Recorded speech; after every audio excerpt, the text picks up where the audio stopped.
Hello students, good evening. Now it's bio time. In previous lecture, we have discussed about protein, its basic structure, that is amino acid. Let's revise little bit.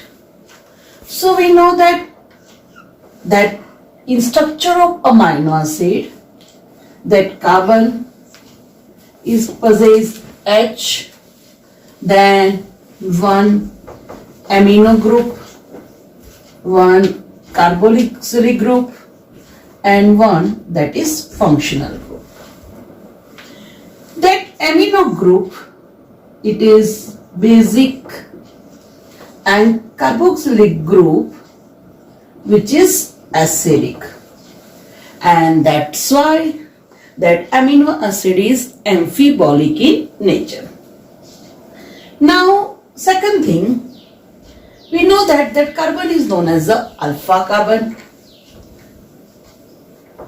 Second, as we know that in carbohydrate, we have drawn the structure of triose, pentose, just like when we talk about pentose,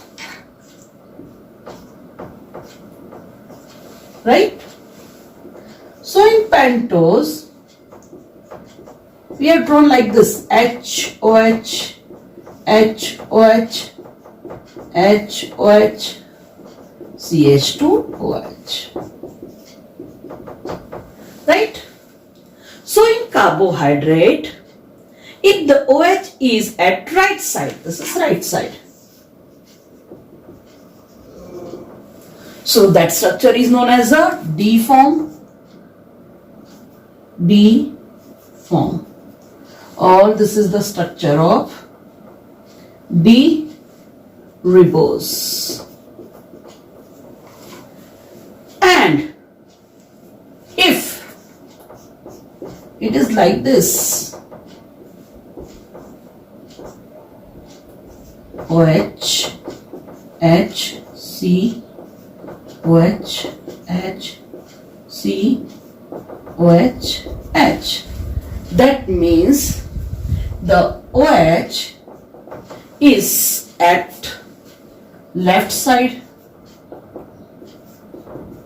Then this form is known as a L form. This is L ribose.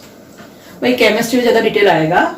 This is dextrorotatory and levorotatory, जिसको हम mirror image बोलते हैं, right? So this is about carbohydrate, monosaccharide, D form, L form. मैंने आपको उसके structures photo भेजी है hexose की. Okay.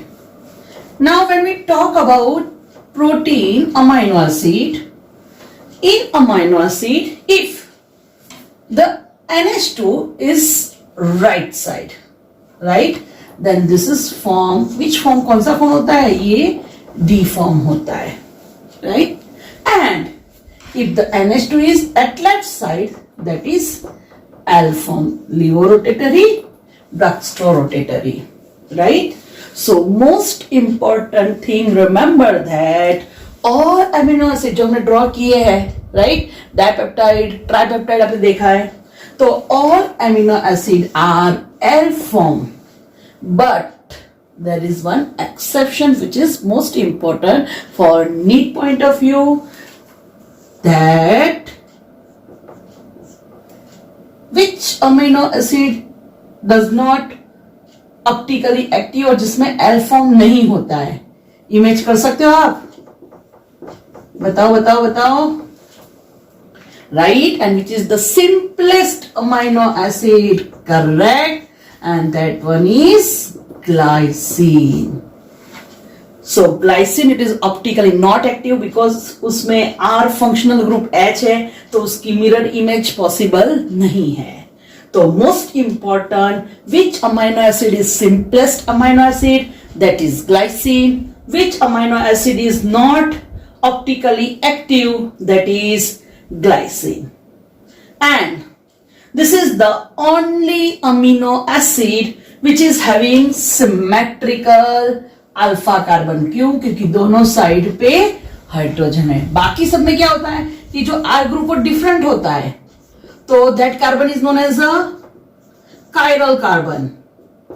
कायरल कार्बन मतलब कि having 4 different molecules, but that glycine is symmetric, it is having symmetrical alpha carbon because having 2 hydrogen, मतलब कि दोनों साइड पे सेम हाइड्रोजन है, right. So it does not possess chiral carbon, right. Okay, तो ध्यान रखना सबसे इंपॉर्टेंट थिंग यही थी कि ग्लाइसिन सिंपलेस्ट अमाइनो एसिड है, राइट, और it is not optically active, उसकी mirror image possible, B form L form possible नहीं है, एंड वो कायरल कार्बन पजेस नहीं करता because here the R group is H. So remember what is amino acid, मैंने आपको उसके स्ट्रक्चर्स दिखाए थे, मतलब सॉरी उसके टाइप्स पढ़ाए थे, non polar, polar, polar positive, polar negative, polar neutral, right. तो एक एग्जाम्पल ले रही हूं मैं, ये नीट में पूछा हुआ क्वेश्चन है।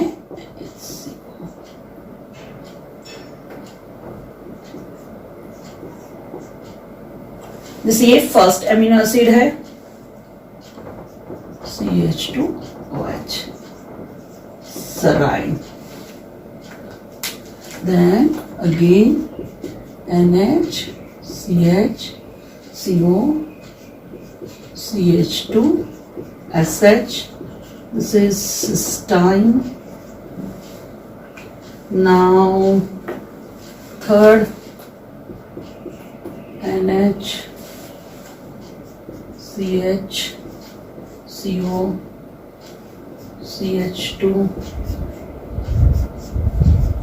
and OH, and the last NH, CH, CO, CH2, CH2, CH2, COOH. This is glutamic acid and this is tyrosine. तो ये नीट का क्वेश्चन है, आगे चेन है, समझ लो। ओके, तो when we talk about polypeptide chain, तो simply remember that one terminal which is having free amino group which is known as a N-terminal,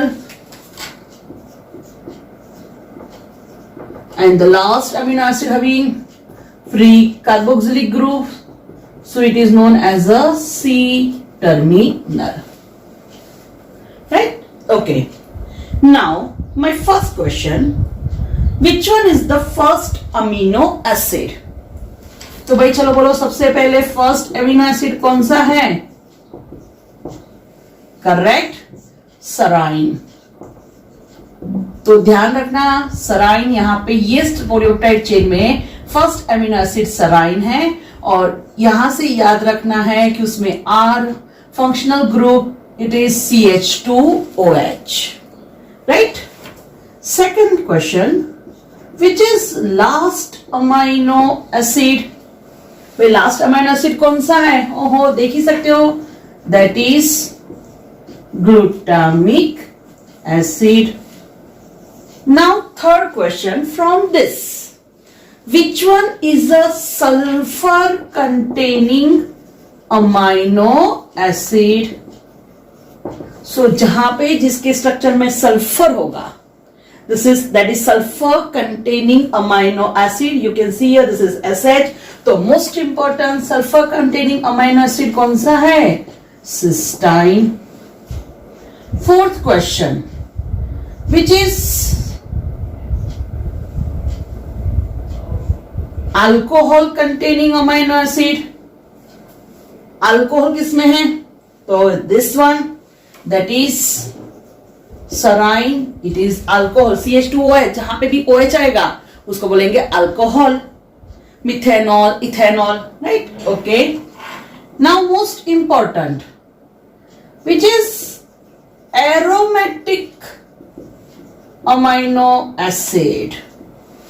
भाई एरोमेटिक अमीनो एसिड कौन सा है यहाँ पे, जहां पे जिसके स्ट्रक्चर में बेंजीन रिंग दिखती है आपको, तो वो है aromatic amino acid. This is tyrosine. आपको और भी एग्जांपल याद है ना aromatic amino acid, tyrosine, tryptophan and phenyl alanine. This is most important. And in this structure which is acidic amino acid. Yes, it is glutamic acid. कैसे पता चला? अरे भाई एसिड के एग्जांपल दो ही है, एस्पार्टिक एसिड, ग्लूटामिक एसिड, जो यहां पे लिखा है. सेकंड थिंग, जो फंक्शनल ग्रुप है, फंक्शनल ग्रुप में अगर एंड पे कार्बोक्सिलिक ग्रुप फ्री है तो दैट इज एसिड, और अगर एमिनो ग्रुप फ्री है तो that is base, that is basic amino acid. और बेसिक अमीनो एसिड एग्जांपल याद है, histidine, arginine, lysine. Histidine, arginine and lysine. और acidic amino acid, glutamic acid, aspartic acid. तो मतलब कि सिंपली कुछ भी नहीं लिखा हो और पूछे कि भाई कौन सा नंबर का एमिनो एसिड एसिडिक है, तो भी पता चल जाना चाहिए फ्रॉम दैट फंक्शनल ग्रुप कि अगर COOH है, एसिडिक एंड है, तो वो एसिडिक अमीनो एसिड होगा. अगर वहीं पे एंड में NH3 है, बेसिक है, राइट, तो this is basic amino acid. और वो तो एग्जांपल सिंपली बहुत ही पूछते हैं कि भाई बेसिक अमीनो एसिड के एग्जांपल बोलो, तो याद रखना हिस्टिडीन, आर्जिनिन एंड लाइसिन. और एसिडिक अमीनो एसिड पूछे तो याद रखना glutamic acid and aspartic acid. Right, okay. So this is most important for NEET, याद रखना. ठीक है, ओके. नाउ याद रखना सिंपलेस्ट अमीनो एसिड कौन सा है, ग्लाइसिन. एमिनो एसिड सॉरी, उसको एम्फोटोलिक क्यों बोला, एम्फीबोलिक क्यों बोला, तो क्योंकि उसमें एसिड भी है एंड बेस भी है. Right, now our topic of discussion is structure of protein. तो structure of molecule means different things in different contexts. मतलब कि अलग अलग चीजों की डेफिनेशन अलग अलग होती है, अलग उसका व्यू भी अलग अलग होता है. राइट, कि जैसे अगर हम बात करें कि भाई इनऑर्गेनिक केमिस्ट्री में हम स्ट्रक्चर बोले, तो वो बोले कि भाई NaCl, MgCl2, तो उनके लिए तो ये उसका स्ट्रक्चर हो जाएगा. अगर यही चीज ऑर्गेनिक केमिस्ट्री के बारे में बोले, अगर ऑर्गेनिक केमिस्ट्री के बारे में बोले तो प्रज्ञा तुरंत बोलेंगे भाई ऑर्गेनिक केमिस्ट्री मतलब चलो ड्रॉ करो बेंजीन. अगर यही स्ट्रक्चर की बात करें फिजिक्स में, तो रविंद्र सर बोलेंगे इमेज करो गाड़ी आ रही है, मतलब कि उसको सोचना है 3 डायमेंशनली. बट इन बायोलॉजी जब when we talk about protein, तो इट इज एट 4 लेवल. उसका स्ट्रक्चर कितने लेवल पे है, 4 लेवल पे है. ठीक है, तो now that structure of protein at 4 level. So mainly उसका जो स्ट्रक्चर होता है वो है प्राइमरी स्ट्रक्चर, उसको 1 डिग्री भी बोल सकते हैं, that is primary structure. Primary structure, right. Then secondary, tertiary and quaternary. So let's discuss about primary structure. It is the simplest form here that amino acid unite by peptide bond and forms linear chain. This is simple form of protein. That primary structure. Through primary structure, we can identify how much amino acids are involved. Even we can know that which types of amino acid are involved and how they are arranged. मतलब कि simply उसकी जो arrangement होती है, that is its primary structure. And in primary structure, that peptide bond is involved. Right? Now, जो ribosome में protein form होते हैं वो प्राइमरी स्ट्रक्चर. ये थोड़ा डिटेल में थोड़ा एक्स्ट्रा बोल देती हूं कि मैं आगे सिखाऊंगी कि जैसे डीएनए है जिसका फुल फॉर्म है डीऑक्सीरिबोज न्यूक्लिक एसिड. डीएनए कहां पे होता है? न्यूक्लियस में होता है. तो न्यूक्लियस में एक प्रोसेस होती है जिसको बोलते हैं ट्रांसक्रिप्शन. डोंट वरी, आगे आएगा. उसमें से बनेगा mRNA, that is messenger RNA, और ये एमआरएनए चला जाएगा साइटोप्लाज्म में और वहां पे एक प्रोसेस होती है जिसको बोलते हैं ट्रांसलेशन, और जिसके थ्रू क्या बनता है? प्रोटीन. तो ये बना न्यूक्लियस में, ये हुआ साइटोप्लाज्म में. राइट? बाद में मैं डिटेल में सिखाऊंगी, बट इतना याद रखो कि that primary structure it is controlled by gene. क्यों? तो समझ में आया, क्योंकि डीएनए में से एमआरएनए बनता है और एमआरएनए में से क्या बनता है? प्रोटीन बनता है. From DNA to formation of mRNA, that process is known as a transcription. ये पूरी डिटेलिंग थियरी आती है. Right? And from mRNA to protein formation, that is known as a translation. Right? So this is about primary structure. Now secondary structure.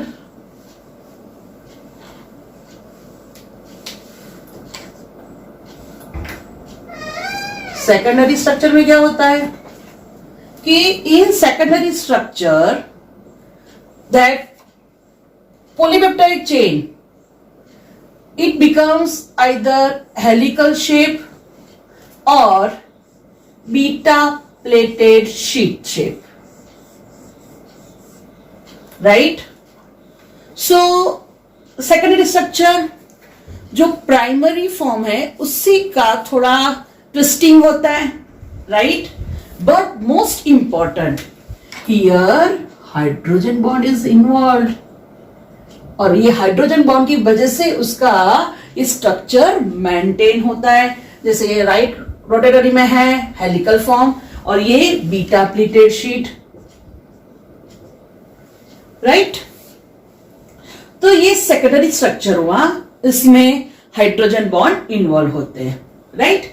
यहां पर मैंने लिखा है कि भाई जो अल्फा हेलिक्स है ये अल्फा हेलिक्स और ये बीटा प्लीटेड शीट फॉर्म. ये बीटा प्लीटेड शीट है. अल्फा हेलिक्स कहां पे देखने मिलता है? तो लिखा हुआ है मायोसिन प्रोटीन में,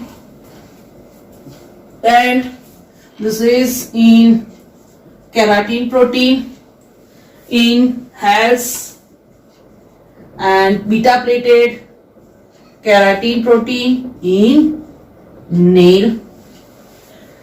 तो मायोसिन क्या है? ये प्रोटीन है.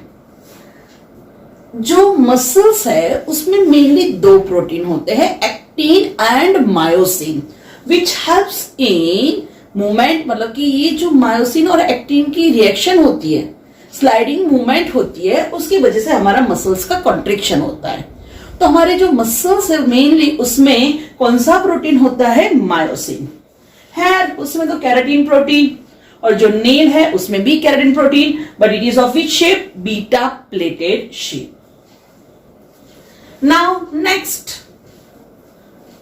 अब जब यही सेकेंडरी, देखो प्राइमरी स्ट्रक्चर था, वो थोड़ा ट्विस्ट हुआ तो क्या बना, सेकेंडरी स्ट्रक्चर। अब सेकेंडरी स्ट्रक्चर थोड़ा और ट्विस्ट होता है तो क्या बनाता है, tertiary structure, right. And this is the 3D view, and most important, this structure is very important for biological activities, right? तो जैसे वही पॉलीपेप्टाइड चेन थोड़ा वुलन बॉल जैसा बन जाए, राइट, तो पूरा एक बॉल जैसा बट एक हाईली कॉइल्ड स्ट्रक्चर दिख रहा है, that is it's tertiary structure. Most important, this is the most stable form because in tertiary structure it contains disulfide bond. Peptide bond तो है ही है, हाइड्रोजन बॉन्ड भी है, बट यहां पे डाइसल्फाइड बॉन्ड भी होता है।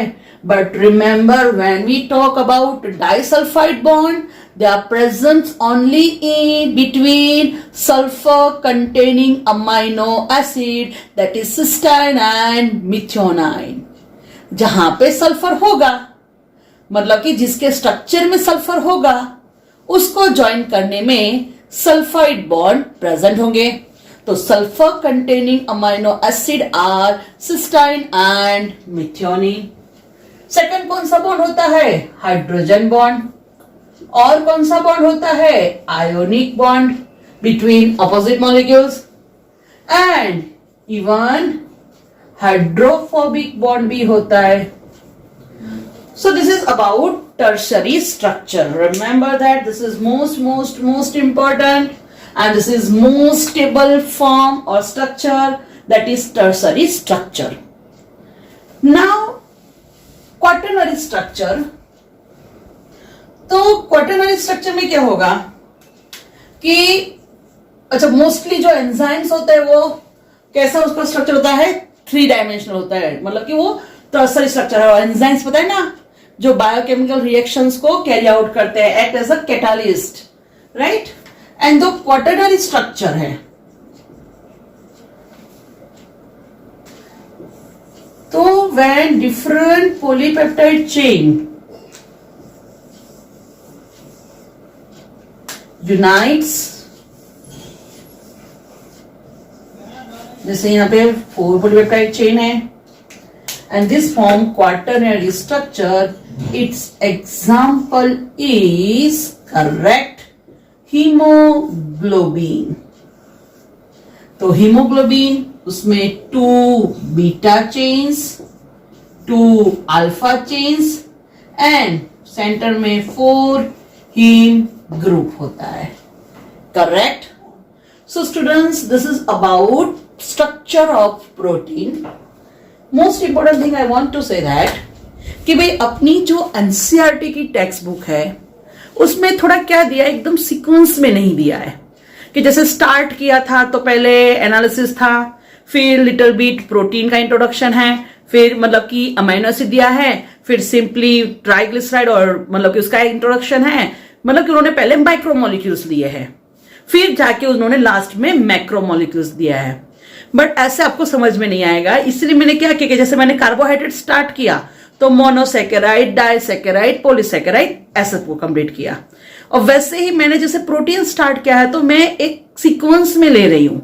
अगर आपको समझ में नहीं आ रहा है कि मैडम कहां पे है ये थियरी, तो मुझे कॉल कर सकते हो आप पर्सनली, राइट। बट अगर आप इतना भी पढ़ोगे तो इनफ है। सेकंड थिंग, ये बायोलॉजी बहुत बहुत बहुत बहुत बहुत बहुत वास्ट एरिया है, मतलब कि जहां उसकी कोई लिमिट ही नहीं, जितना चाहो उतना ऐड कर सकते हो। तो मैं आपको बेसिकली पहले एनसीईआरटी के अकॉर्डिंग जा रही हूं, उसमें भी जो एक्स्ट्रा है नोट्स बट जो इंपॉर्टेंट है वो मैं साथ में ऐड कर रही हूं, और उसके बाद भी जो एक्स्ट्रा नीड्स की नोट है मैं उसका अलग से लेक्चर लूंगी थोड़ा और हायर लेवल पे। वैसे तो मैं आपको नोट टेक्स्ट बुक के अलावा और भी इन्वॉल्व कर ही रही हूं, जैसे आज मैंने ग्लाइसिन का जो करवाया वो सब आपकी टेक्स्ट बुक में नहीं है, बट फिर भी मैंने ये थोड़ा ऐड कर लिया है। बट सबसे पहले कोई भी इंस्टीट्यूट, बड़ी बड़ी इंस्टीट्यूट भी क्या बोलते हैं बच्चों को, भाई प्रिपेयर एनसीईआरटी प्रॉपरली। अगर आपको आपका टारगेट पूरा करना है तो आपको 50 टाइम्स एनसीईआरटी टेक्स्ट बुक पढ़नी है, राइट। तो अपना टारगेट पहले ऐसा होना चाहिए कि भाई पहले सबसे पहले एनसीईआरटी पढ़ो, वो कंप्लीट करो, उसके बाद एडिशनल करो। और मैं जैसे सारे क्वेश्चंस जो पूछे गए हैं वो सब भी कवर करके ही साथ में आपको पढ़ाती हूँ, राइट। तो सबसे पहले इतना प्रिपेयर करो। अदरवाइज मैंने बोला कि ये फील्ड इतना, मतलब कि उसकी कोई लिमिट ही नहीं है, इतना उसमें नॉलेज है, इसमें इतनी एडिशन होती है, ठीक है। Okay, thank you students.